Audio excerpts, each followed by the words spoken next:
त्याचबरोबर आता काही दिवसामध्ये कापूस सुद्धा आता बाजारात येणार आहे. 15-20 दिवसात, महिन्याभरात कापूस बाजारात येईल. आणि कापसाची परिस्थिती सुद्धा अशाच प्रकारची राहील का अशी सर्व शेतकऱ्यांना आणि सर्वांना भीती आहे. कारण की जो कापूस आयात करायचा जर कोणाला असला तर 11% आयात कर कापूस आयात करायला लागतो. म्हणजे परदेशातनं जर कापूस आपल्याला भारतात बोलवायचा आहे तर 11% कर लागत होता. त्याच्यामुळे परदेशातला कापूस भारतामध्ये, महाराष्ट्रामध्ये येत नव्हता. पण आता 17 ऑगस्ट 2025ला शासनाने काढला आणि 11% जो आयात कर होता तो 11% आयात कर रद्द केला. आणि 11% आयात कर रद्द केल्यामुळे आता मोठ्या प्रमाणात परदेशातला कापूस महाराष्ट्रामध्ये येईल, परदेशातला कापूस भारतामध्ये येईल.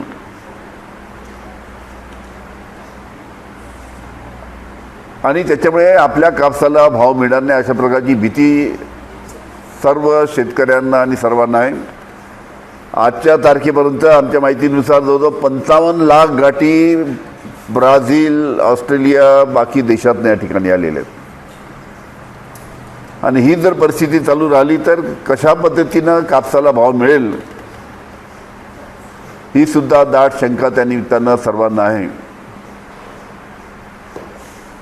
आणि या बाबतीत सुद्धा उचित पावलं राज्य शासनाने उचलावी अशी आमची राज्य शासनाला विनंती आहे. त्याचबरोबर आपल्याला माहिती आहे की काल मुंबईला काँग्रेस, राष्ट्रवादी, शिवसेना, उद्धव ठाकरे, मनसे, RPI, शेतकरी संघटना या सर्वांनी मिळून जो मतचोरीच्या बाबतीत जो अतिभव्य असं जे आंदोलन केलं होतं, लाखोच्या संख्येनं त्या ठिकाणी सर्व पक्षाचे सहकारी होते, भारतीय जनता पार्टी सोडून. आणि त्या ठिकाणी सर्वांनी सांगितलं की ज्या पद्धतीची मतचोरी होत आहे, EVM मध्ये तर मॅनिप्युलेशन आहेच, पण त्याचबरोबर मतदार याद्यामध्ये ज्या पद्धतीनं अनेक त्रुटी आहेत, दुबार नाव आहे, अनेकांचे बाहेरचे नाव त्या ठिकाणी आणण्यात आलेले आहे, बाहेरच्या मतदारसंघातले, बाहेरच्या राज्यातले काही लोकांची नावं जाणीवपूर्वक त्या निमित्तानं काढण्यात आलेली आहे. आपल्या माहितीसाठी सांगतो की नवी मुंबईच्या महानगरपालिकेचे जे आयुक्त आहेत, त्या मुंबई नगरपालिकेच्या महानगरपालिकेच्या आयुक्ताचं जे शासकीय निवासस्थान आहे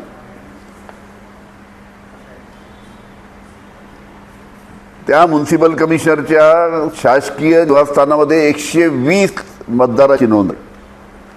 म्हणजे शासकीय निवासस्थान सुद्धा बनावट मतदार आणण्यासाठी यांनी सोडलं नाही आहे. आता आयुक्ताच्या शासकीय बंगल्यावर 120 लोकांची नोंद आहे आणि त्या सर्वांनी मतदान केलं आहे विधानसभेत.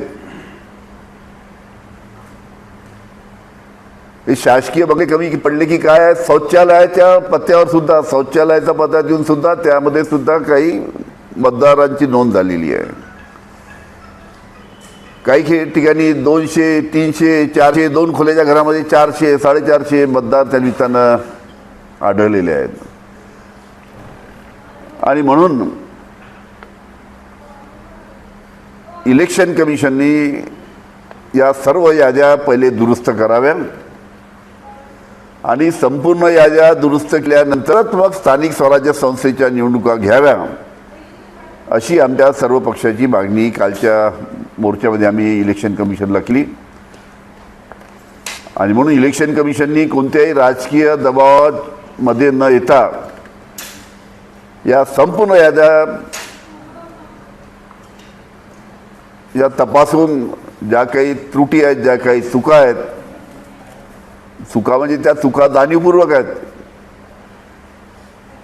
जाणीवपूर्वक ज्या चुका त्यामध्ये करण्यात आलेल्या आहेत निवडणुका जिंकण्यासाठी त्या संपूर्ण दुरुस्ती करूनच मग स्थानिक स्वराज्य संस्थेच्या निवडणुका घ्याव्या अशी सुद्धा आमची मागणी आहे.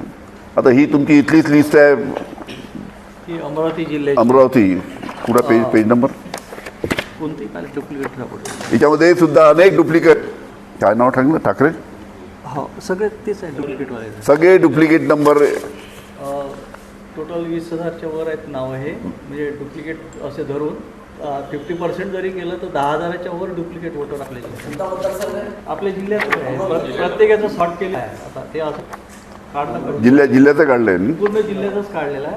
अमरावती आहे याच्यात बडनेर आहे म्हणजे काही काही ठिकाणी आताच मला दाखवलं रवी ठाकरे कुंदाताई यादव कुंदाताई यादव कुंदाताई यादव कुंदाताई यादव 4 हां शेवटी कुठे आहेत ती हां कोणाचे यादव जे आहे कुंदा पहा कुठे मग चष्मा वगैरे कुठे आहे कुंदा ही कुंदाताई कुंदा ते यादव दोन ठिकाणी अचलपूरला आहे पण त्यांचे जे नंबर आहेत हे वेगवेगळे आहेत म्हणजे अलग अलग बूथवर आहेत. हां तर याच्यामध्ये आता समजा कुणाल भारत आगलावे म्हणून आहे तो बडनेरामध्ये आहे त्याचा पार्ट नंबर 181 म्हणजे त्या यामधल्या यादीचा. त्याच्यानंतर कुणाल भारत आगलावे बडनेराचाच आहे पण तो एकूण 70 नंबरवर आहे यादीमध्ये. म्हणजे असे अलग अलग आहेत. काही ठिकाणी 4 जणांची हे केलेले आहे म्हणजे बडनेरातला हां एकाच व्यक्तीचे काही नंबर बदलून अलग अलग आहे अलग अलग ठिकाणी व्होटिंग आहे आणि त्यांनी विधानसभेमध्ये मतदान केलेलं आहे. हां कालच्या याच्यामध्ये कालच्या सभेमध्ये सुद्धा दाखवलं राज ठाकरेंनी दाखवलं की भिवंडी तिकडे ठाण्या इकडच्या लोकांनी मलबार हिलमध्ये येऊन मतदान केलं आणि ते किती 3,500 लोकांनी. आता इथे मतदान केलं माणसं दुसरी बोलावले एका दुसऱ्या ठिकाणी. आता तुम्हाला शाळी आता मी बोलणं योग्य नाही जे कलाकार लोक बरोबर कलाकारी करतात. आता याच्यामध्ये वाचा ना हा कुसुम वाकोडे म्हणून आहे तिचं अमरावती मतदारसंघात नाव आहे आणि तिचंच कुसुम रामदास वाकोडेचंच नाव तिवशामध्ये आहे. तिवसा आता कुसुम रामदास वाकोडे म्हणून आहे 238 तिचा पार्ट नंबर आहे आणि 38 अकाउंट नंबर आहे त्याच्या अमरावती विधानसभा लिहिला आहे आणि दुसरं तिचंच आहे कुसुम रामदास वाकोडे ही तिवशामध्ये सुद्धा आहे. अशा हा माझं हे 20,708 नाव आहेत म्हणजे डबल असल्यामुळे आपण 50% जरी धरले तरी 10,000च्या वर आहे. आणि स्थानिक स्वराज्य संस्थेच्या निवडणुकीमध्ये समजा जो कोणी अपेक्षित नगरपालिकेचा अध्यक्ष होऊ शकेल किंवा नगरपंचायतचा अध्यक्ष होऊ शकेल अशा लोकांची नावं आता समजा अनिल ठाकरे समजा एखाद्या नगरपालिकेचा अध्यक्ष होऊ शकतो हे रिझर्वेशन आलं तर अंदाज करून त्यांनी अनिल ठाकरेचं नाव कसं कापायचं तर त्यांनी अनिल ठाकरेचं नाव पहिलेच कापून टाकलं 6 महिन्यापूर्वी.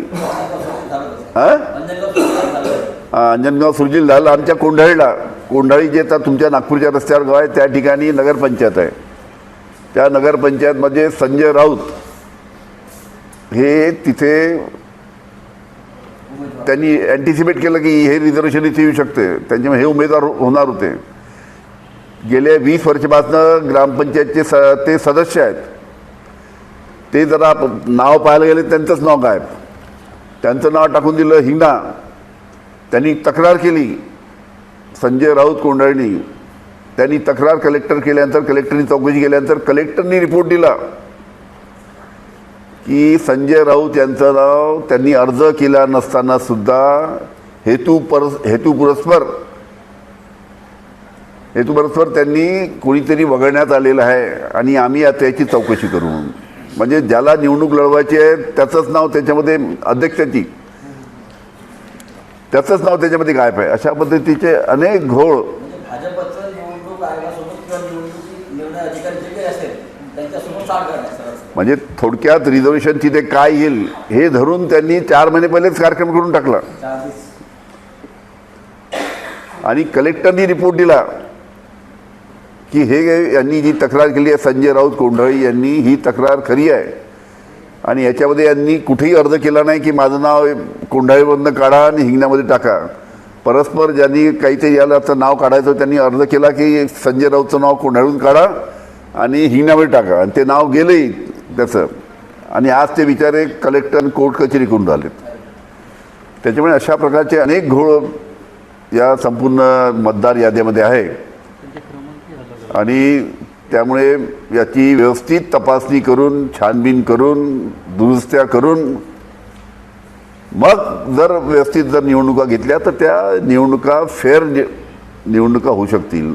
नाहीतर त्या या निवडणुकीमध्ये सुद्धा काय होणार आहे याची सुद्धा आपल्या सर्वांना कल्पना आहे. काही याच्यात तर काल सांगितलं कालच्या सभेमध्ये, मुलीचं वय 142 आणि बापाचं वय 52, वडिलाचं वय 52 आणि मुलीचं वय 142, असे सुद्धा त्यामध्ये काही नाव आले आहेत, काही वयाचं दाखले तिथं आले आहेत.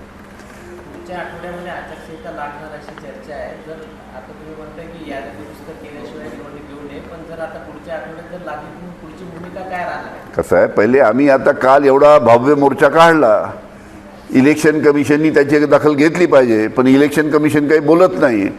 भारतीय जनता पार्टीचे नेतेच बोलतात. आम्ही प्रश्न विचारतो इलेक्शन कमिशनला, उत्तर देते भारतीय जनता पार्टी. मला समजत नाही काय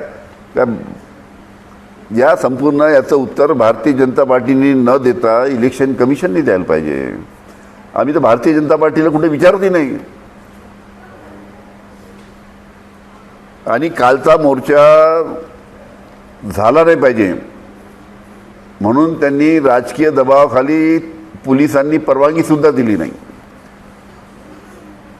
पण सगळ्या जनतेचा एवढा आग्रह होता की परवानगी नाही दिली तरी हरकत नाही, राजकीय दबावाखाली परवानगी दिली नाही तर आपण मोर्चा काढला पाहिजे, आणि म्हणून मोर्चा काढला आणि सर्व ज्येष्ठ नेते त्या मोर्चामध्ये सामील होते. मग मतदार याद्यांचा घोळ हा भाजपाचा नाही असं तुमचं म्हणणं आहे का? बरं, भाजपाचा तुम्ही आता म्हटलं की भाजप का उत्तर देते इलेक्शन कमिशन? भाजपाने आम्ही प्रश्न कोणाला विचारतो? इलेक्शन कमिशनला. उत्तर कोण देते? भाजप. त्यांनी उत्तर द्यायची आवश्यकता नाही ना. ठीक आहे, धन्यवाद. हां,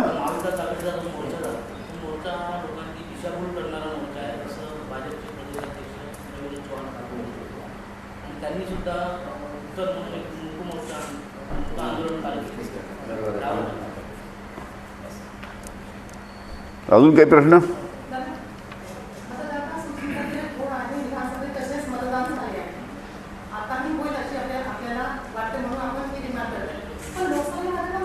हां,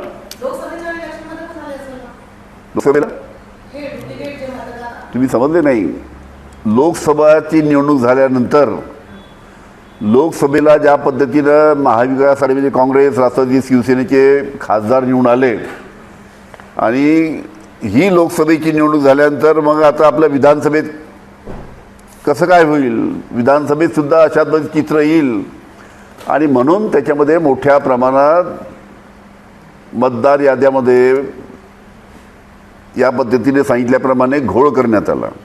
60 लाख मतं, 70 लाख मतं 2025ची लोकसभा तर 2025ची विधानसभा, म्हणजे 4-4.5 महिन्यामध्ये 70 लाख नवीन मतदार आले कुठून? काय 4 महिन्यामध्ये एकदम 17 वर्षाचे 18 वर्ष झाले का? एकदम अनेक मतदारसंघामध्ये तुम्हाला सांगतो, अनेक मतदारसंघामध्ये 2019ची लोकसभा ते 2025ची लोकसभा 5 वर्षामध्ये जर एखाद्या विधानसभेमध्ये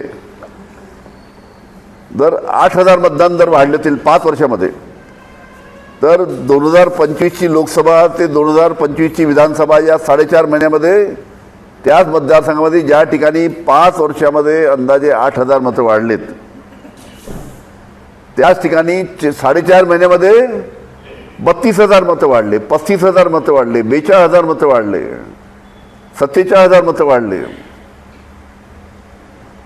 आता हे मतं जे वाढलेत हे सगळे वाढून घेण्यात आले मतदान करण्यासाठी. हे वाढवून घेतले, त्यांच्याकडनं मतदान केलं, आणि त्या पद्धतीनं विधानसभेच्या निवडणुका झाल्यात. आणि त्यामुळे हे सरकार जे आहे हे संपूर्ण मतदार याद्यामध्ये घोटाळा करून आलेलं हे सरकार आहे. ठीक आहे, थँक्यू, चला धन्यवाद.